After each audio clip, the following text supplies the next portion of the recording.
Hey, I'm Gil. You're watching The Breakdown, and I'm going to show you my track Compact Renewal.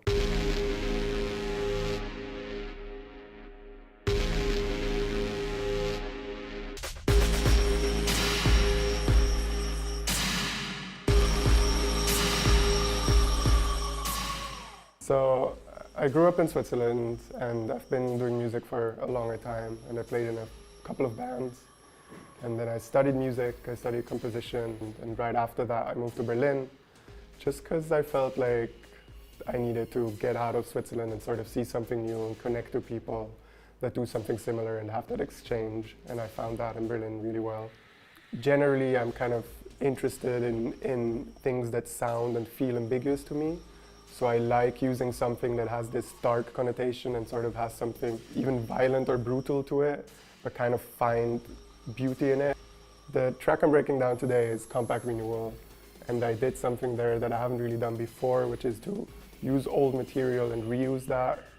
I took a recording that I did, like an improvisation recording that I did with my last band, like 8 years ago, and just listened through that and chose bits out of that and sampled that and processed that to then use it as the sort of sonic palette for this track, and sort of use that against a very percussive outlay that I built to sort of have this clubby moment in the middle of the EP. Okay, so maybe first I'll just show what I used as samples. So this recording that I did with my band that I cut up and processed and just took things out of. What I did basically is just to find little places, little moments that I could use and just chop them out and then pitch them, reverse them, change the tempo drastically, put effects on it, and then record that out again, and then sort of build a mini sample library that is kind of my sample library and the sort of sonic palette of that track. So I can just show a few things that I cut out. Like we have this thing here.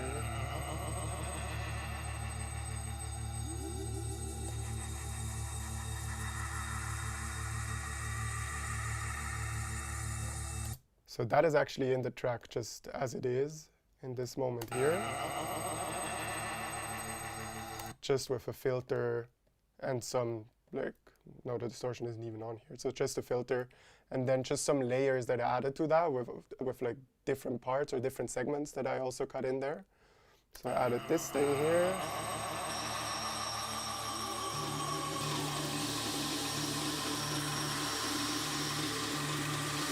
And actually this thing as well, here. You can hear that really clearly in the original, I think it's about here. Just that, so here I just added way more effects, of course. I can maybe show it without the effect track. So without the effect track, it's this.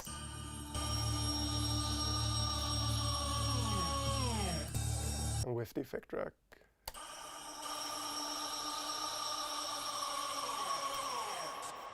it's that.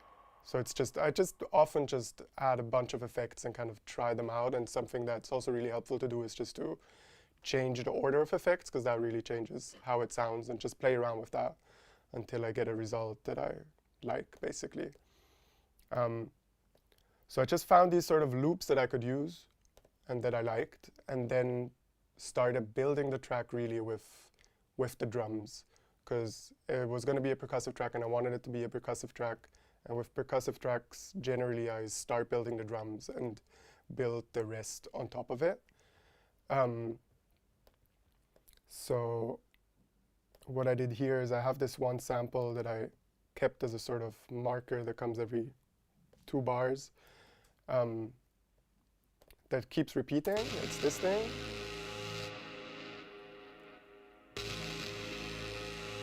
Just to sort of have something that carries the track in a way. And what I often do is I try to generate more material out of one sample. So I took that same sample, I copied it to a new track, and I pitched it and reversed it to kind of have a harmonizing effect on it. So together it sounds like that.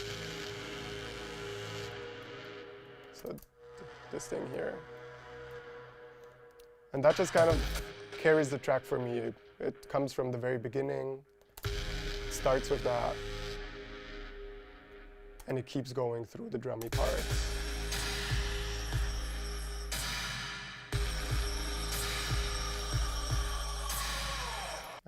I did the kick. What I often do is just layering it. I have this like low kick here, but I then added a very heavily overdrived kick that I filtered all the lows away from to get that, and then added two sort of noise samples to it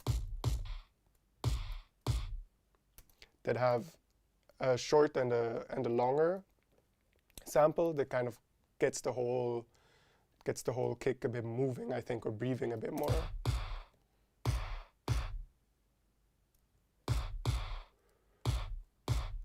Otherwise, these kicks are kind of simple. It's just got a compressor and an EQ on it. Something that I can show here on the snare drum is just that I like to do generally is to put a reverb and then an overdrive or an amp on this example here, just because it kind of gets that reverb tail and amplifies that a lot. So to get that sort of long-tailed sound, it's kind of helpful to do much more than the other way around. Another thing that I can show is maybe just with these samples, the sample library that I built, how I kind of then used effects on that. I did do a similar thing with, as I show with the snare drums, is to just sort of have end of segments or the change from one segment to another segment to kind of have effect automations there as well, to just kind of accentuate something. I can show that on this maybe. Yeah, here. So I have this loop,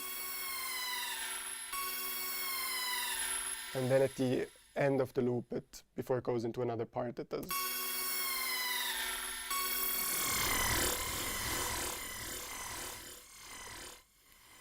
So this is just basically an erosion that goes all the way up in the amount, and the frequency shifter for that like tremolo effect, and just send it to the delay as well here to kind of have it stay there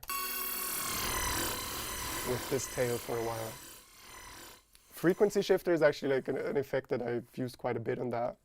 I can show it here where it kind of sculpts the sample much more, or much more essentially. Basically what I do is kind of anything that in the like between 1 and 40 hertz region, when you like add the dry wet up to 50, you kind of get this tremolo effect much more than actually hearing the different frequencies. So I did that here. You can hear it quite well. How it goes up.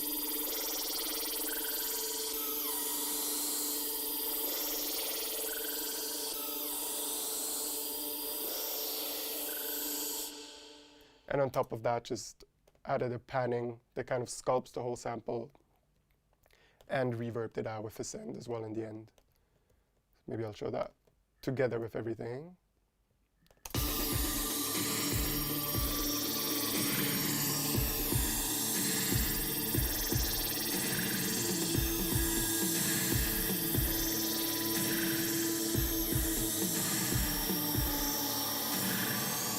So yeah, that's it.